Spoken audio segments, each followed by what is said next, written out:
اللهم إنك أنت العزيز الكبير وأنا عبدك الضعيف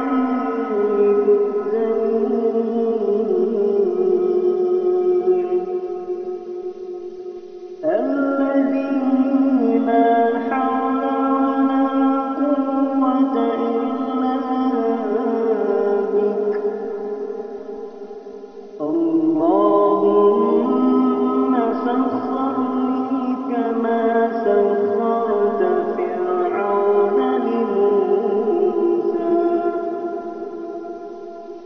ولين لي قلبه كما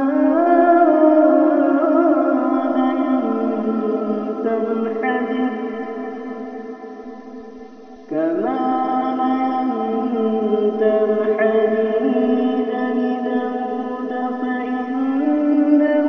لا ينطق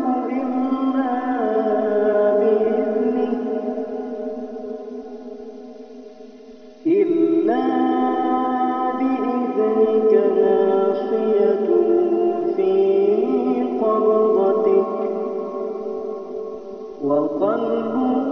في